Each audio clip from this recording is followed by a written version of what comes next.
आज हम लोग आपकी हिंदी विषय की परीक्षा में पूछे जाने वाले 20 बहुविकल्पीय प्रश्नों को हल करना सीखेंगे। लेकिन उसके पहले बहुविकल्पीय प्रश्नों से संबंधित 2-4 बातें हैं, उसको समझ लेते हैं, फिर उसके बाद हम लोग इसको हल करना शुरू करेंगे। देखिए, ये जो बहुविकल्पीय प्रश्न होते हैं, इनका कोई भी पाठ्यक्रम निर्धारित नहीं होता है। मैं हिंदी के संदर्भ में बात कर रहा हूँ। देखिए, जैसे मेरे कहने का मतलब ये है, जैसे प्रश्न है परशुराम की प्रतीक्षा के लेखक हैं। अब ये कक्षा 9 में, 10 में, 11 में, 12 में, चारों में कहीं भी पूछे जा सकते हैं। इनका कोई पाठ्यक्रम नहीं है कि ये 9 में ही पूछे जाएंगे या 12 में ही पूछे जाएंगे। तो चाहे आप 9 के हों, चाहे 10 के हों, चाहे 11 के हों, चाहे 12 के हों, आप सभी को ये प्रश्न तैयार करना होगा। ठीक है।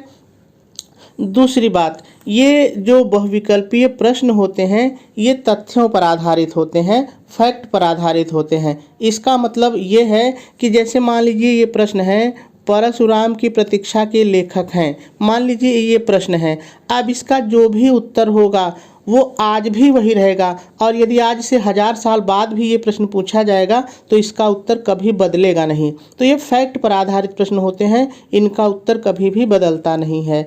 अगली बात, देखिए, जो हिंदी के ये बहुविकल्पीय प्रश्न होते हैं, यानी कि जो लेखक यानी रचनाकार और रचना से संबंधित होते हैं, इनमें समझाने जैसी कोई चीज़ नहीं होती है। अब इसी प्रश्न को आप थोड़ा सा देख लीजिए। जैसे प्रश्न है, परशुराम की प्रतीक्षा के लेखक हैं। अब मान लीजिए कि इसके लेखक दिनकर हैं। अब इसमें कोई आपको क्या समझाएगा? ये तो रटने की चीज़ है ना। तो हिंदी विषय के ज़्यादातर बहुविकल्पीय प्रश्न आपको रटने होंगे। कुछ एक दो आपको समझाने लायक हो सकते हैं जो ग्रामर से संबंधित होते हैं, लेकिन जो रचना और रचनाकार से संबंधित होते हैं वो आपको रटना ही पड़ेगा। अब आप कैसे रटेंगे ये आपके ऊपर है। ठीक है। अगली चीज़, अब ये प्रश्न आपको मिलेंगे कहाँ? तो देखिए, यदि आपने नई किताब खरीदी है, नए प्रकाशन की किताब खरीदी है, तो उसमें आपको उस किताब के पहले गद्यांश वाले मिल जाएंगे, और जब पद्यांश शुरू होता है तो वहाँ पे पद्यांश वाले मिल जाएंगे। लेकिन यदि आपने बहुत पुरानी किताब से पढ़ रखा है, यानी हम लोग देखते हैं कि जो पुरानी किताबें हमको मिल जाती हैं 2 साल 3 साल पहले की, तो हम उससे भी पढ़ते हैं क्योंकि पाठ्यक्रम तो बदला नहीं है, तो वहाँ पर ये प्रश्न आपको नहीं मिलेंगे। ऐसी स्थिति में आप कोई सीरीज खरीद लीजिए, परीक्षा सीरीज कोई सी भी खरीद लीजिए, वहाँ पर एक जगह आपको ये प्रश्न मिल जाएंगे और इनको रट डालिए। ठीक है। तो ये 2-3 चीज़ें थी जो मुझे लगा कि आपको बतानी चाहिए। चलिए, अब हम लोग इन प्रश्नों को हल करना शुरू करते हैं। पहला प्रश्न है, परशुराम की प्रतीक्षा के लेखक हैं, यानी कि परशुराम की प्रतीक्षा के लेखक कौन हैं? अज्ञेय, दिनकर, मुंशी प्रेमचंद या फिर हजारी प्रसाद द्विवेदी। तो इसका जो सही उत्तर है वो है विकल्प ख, दिनकर, जिनका कि पूरा नाम है रामधारी सिंह दिनकर। तो विकल्प ख इसमें सही है। अब आप देखिए, इसमें कोई क्या समझाएगा, है कि नहीं? यही मैं आपसे कह रहा हूँ कि विकल्प वाले प्रश्नों को आप स्वयं रट डालिए, किसी का इंतजार मत करिए। चलिए आगे देखते हैं। अगला प्रश्न है, सामधेनी काव्य के रचयिता हैं। जो सामधेनी है, यहाँ पर देखिए काव्य विधा की रचना है, इसके रचयिता कौन है? दिनकर, जयशंकर प्रसाद, नरेंद्र शर्मा या फिर भवानी प्रसाद मिश्र। तो इसका जो सही विकल्प है वो है विकल्प क, दिनकर। ठीक है। चलिए अगले पर चलते हैं। छायावाद की प्रमुख प्रवृत्ति है, यानी कि छायावाद की प्रमुख विशेषता क्या है? तो चलिए देखते हैं। विकल्प क, वीरता और श्रृंगार का सम्मिश्रण, वर्तमान राजनीति का वर्णन, युद्ध का सजीव चित्रण या फिर स्थूल के प्रति सूक्ष्म का विद्रोह। तो इसमें जो सही विकल्प होगा वो घ। इम्पॉर्टेंट है प्रश्न। छायावाद की जो प्रमुख विशेषता है वो है स्थूल के प्रति सूक्ष्म का विद्रोह। ठीक है। चलिए आगे चलते हैं। गुंजन के रचनाकार हैं, यानी गुंजन जो पुस्तक है उसके लेखक कौन हैं? अज्ञेय, सुमित्रानंदन पंत, दिनकर या फिर सूर्यकांत त्रिपाठी निराला। तो देखिए, इसमें जो सही उत्तर होगा वो विकल्प ख है, सुमित्रानंदन पंत। सुमित्रानंदन पंत। ठीक है। तो देखिए, ये सब चीज़ें आप ऐसे ही याद करते जाइए। चलिए अगले प्रश्न पर चलते हैं। अगला प्रश्न है, अनघ के रचनाकार हैं, यानी अनघ के रचनाकार कौन हैं? निराला, जिनका कि पूरा नाम सूर्यकांत त्रिपाठी निराला है, जगन्नाथ दास रत्नाकर, सियाराम शरण गुप्त या फिर मैथिली शरण गुप्त। तो जो इसमें सही विकल्प है वो विकल्प घ है, मैथिली शरण गुप्त, मैथिली शरण गुप्त। चलिए अगले प्रश्न पर चलते हैं। नीरजा रचना है, यानी नीरजा किसकी रचना है? बहुत ही प्रसिद्ध पुस्तक है, आपने निश्चित रूप से इसको देखा पढ़ा होगा। तो विकल्प इसमें है सुमित्रानंदन पंत की, या गजानन माधव मुक्तिबोध की, या फिर महादेवी वर्मा की, या वियोगी हर की। तो देखिए ये जो नीरजा है इसकी रचना महादेवी वर्मा ने की थी, तो विकल्प जो ग है वो सही होगा, महादेवी वर्मा। ठीक है, चलिए अगले प्रश्न पर चलते हैं।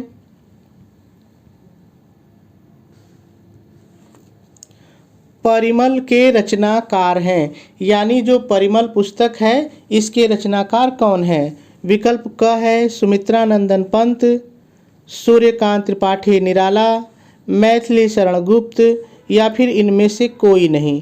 तो देखिए ये जो परिमल पुस्तक है ना, कई बार पूछा गया है, इसके जो रचनाकार हैं वो सूर्यकांत त्रिपाठी निराला जी हैं, तो विकल्प ख इसमें सही होगा। चलिए अगले प्रश्न पर चलते हैं।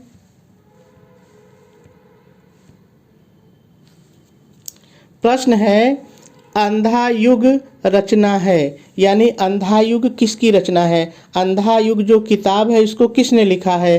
धर्मवीर भारती की, महादेवी वर्मा की, निराला की, या फिर जयशंकर प्रसाद की। तो देखिए इसमें जो सही उत्तर होगा, ये अंधा युग जो पुस्तक है इसको धर्मवीर भारती ने लिखा है, तो विकल्प क धर्मवीर भारती की सही होगा। चलिए अगले प्रश्न पर चलते हैं। अगला प्रश्न है, साहित्य लहरी के रचनाकार हैं, यानी साहित्य लहरी के रचनाकार कौन हैं? विकल्प क तुलसीदास है, विकल्प क तुलसीदास, विकल्प ख कबीरदास, विकल्प ग रहीम, या फिर विकल्प घ सूरदास। तो ये भी बहुत चर्चित पुस्तक है, आपने निश्चित रूप से पढ़ा होगा।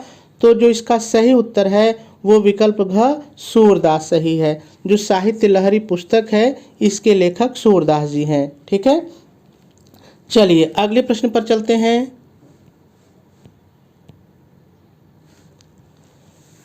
संत कबीर की रचना है, यानी संत कबीर की इसमें कौन सी किताब है? संत कबीर की कौन सी पुस्तक है?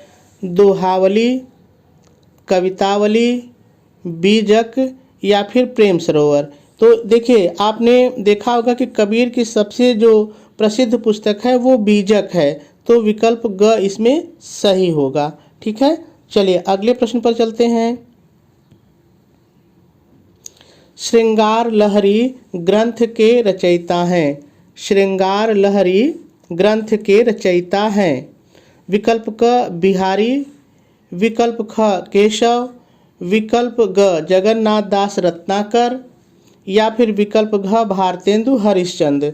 तो इसमें जो सही विकल्प है वो विकल्प ग है। ठीक है, ये जो श्रृंगार लहरी पुस्तक है, ये जो ग्रंथ है इसके रचयिता जगन्नाथ दास रत्नाकर हैं। ठीक है, चलिए अगले प्रश्न पर चलते हैं। देखिए ये बहुत जल्दी जल्दी मैं इसलिए चल रहा हूँ क्योंकि मैंने बताया ना कि इसमें समझाने जैसा कुछ होता ही नहीं, तो मैं क्या बताऊँ।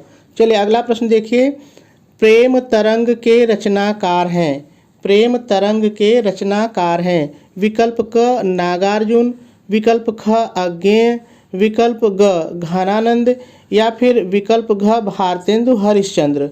तो इसमें जो सही विकल्प होगा वो विकल्प घ होगा, भारतेंदु हरिश्चंद्र।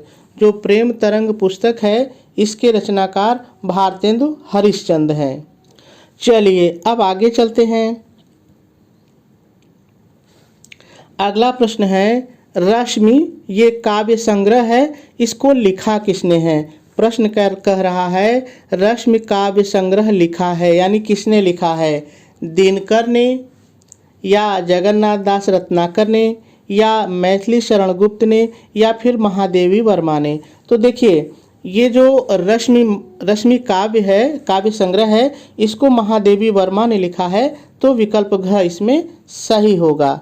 चलिए अगले प्रश्न पर चलते हैं। बहुत ही प्रसिद्ध पुस्तक है, कई बार परीक्षा में पूछा गया है, आप इसको जरूर ध्यान में रखिएगा। लोकायतन, लोकायतन कृति के रचनाकार हैं, यानी लोकायतन जो पुस्तक है इसको किसने लिखा है? विकल्प क निराला ने, या फिर महादेवी वर्मा ने, या रामधारी सिंह दिनकर ने, या फिर विकल्प घ के रूप में सुमित्रानंदन पंत ने।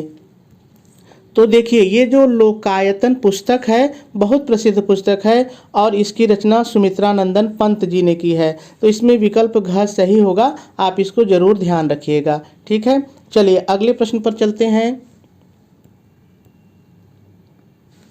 प्रश्न है वैदेही वनवास के रचयिता हैं, यानी ये जो पुस्तक है वैदेही वनवास, इसको किसने लिखा है, इसकी रचना किसने की है?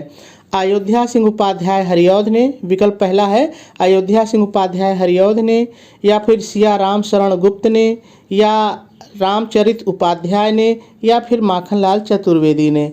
तो देखिए बहुत ही सरल है, वैदेही वनवास जो पुस्तक है इसकी रचना अयोध्या सिंह उपाध्याय, जिनका उपनाम हरिऔध है, इन्होंने की थी, तो विकल्प क इसमें सही होगा। चलिए अगले प्रश्न पर चलते हैं। प्रश्न है सुमित्रानंदन पंत की रचना है, यानी सुमित्रानंदन पंत ने इनमें से किस पुस्तक को लिखा है? तो चलिए देखते हैं। देखिए यदि झरना की बात की जाए तो इसको जयशंकर प्रसाद ने लिखा है, आपको पता है। यदि जूही की कली पुस्तक की बात की जाए तो इसको सूर्यकांत त्रिपाठी निराला ने लिखा है, इनको भी ध्यान रखिएगा, हो सकता है यही आ जाए। तो जूही जो है वो निराला की रचना है। यदि यामा की बात करें तो यामा महादेवी वर्मा की बहुत ही प्रसिद्ध रचना है। ठीक है, तो इसलिए इसमें जो विकल्प घ है यही सही है। ठीक है, तो प्रश्न को देख लीजिए, सुमित्रानंदन पंत की जो रचना है वो पल्लव है। ठीक है, चलिए अगले प्रश्न पर चलते हैं। सीपी और शंख, ये भी परीक्षा की दृष्टि से बहुत ही महत्वपूर्ण रचना है, सीपी और शंख। तो प्रश्न को पढ़ लीजिए, सीपी और शंख किसकी रचना है? रचना है अर्थात किसकी रचना है? रामधारी सिंह दिनकर की, या फिर माखनलाल चतुर्वेदी की, या जयशंकर प्रसाद की, या फिर हरिवंश राय बच्चन की। तो देखिए इसमें जो सही विकल्प होगा, ये जो सीपी और शंख है ये रामधारी सिंह दिनकर की रचना है, तो आप इसको याद कर लीजिएगा। ठीक है, तो देखिए आपको प्रश्न पढ़ते हुए ये समझ में आता जा रहा होगा कि ये सारे प्रश्न आपको रटने हैं। आप कैसे रटने हैं आप समझिए, इसमें समझने जैसा कुछ भी नहीं है। चलिए अगले प्रश्न पर चलते हैं। प्रश्न है कौन सी रचना अज्ञेय की नहीं है?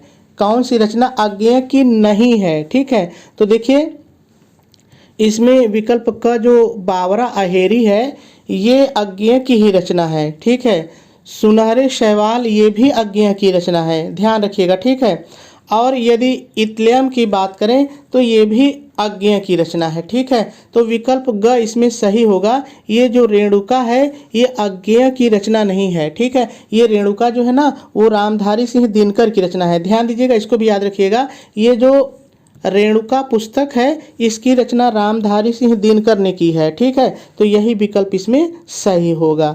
चलिए अगले प्रश्न पर चलते हैं। महाकवि भूषण की रचना है, यानी प्रश्न कह रहा है कि महाकवि भूषण की इसमें से रचना कौन सी है? तो देखिए मैं सभी पुस्तकों के लेखक का आपको नाम बता दूं, रचनाकार के, तो आपको खुद ही स्पष्ट हो जाएगा। देखिए यदि चिदम्बरा की बात की जाए तो ये सुमित्रानंदन पंत की रचना है। जो चिदम्बरा है ये सुमित्रानंदन पंत की रचना है। दीपशिखा ये महादेवी जी की रचना है। ठीक है, और साकेत ये मैथिली शरण गुप्त की रचना है। तो इसमें जो विकल्प ग है यही सही होगा। महाकवि भूषण की जो रचना है वो शिवा बावनी है। ठीक है, तो इसमें विकल्प ग सही होगा। चलिए अब अंतिम प्रश्न पर चलते हैं। अंतिम प्रश्न है जयशंकर प्रसाद की रचना है। यानी इसमें जो नीचे 4 पुस्तकें दी हुई हैं, इसमें से कौन सी पुस्तक जयशंकर प्रसाद की है। तो देखिए, मैंने अभी अभी थोड़ी देर पहले बताया कि जो रेणुका है, इसकी रचना जो है रामधारी सिंह दिनकर ने की है। ठीक है। और ये जो पारिजात है ना, इसकी रचना अयोध्या सिंह उपाध्याय ने की है। याद रखिएगा, काम आ सकता है, ये भी पूछे जा सकते हैं। तो पारिजात अयोध्या सिंह उपाध्याय की है। ठीक है। और सामधेनी, ये जो रचना है, ये भी रामधारी सिंह दिनकर की रचना है। ठीक है। तो अब इसमें जो विकल्प ग है, यही सही होगा। ठीक है। फिर से एक बार प्रश्न को पढ़ लीजिए।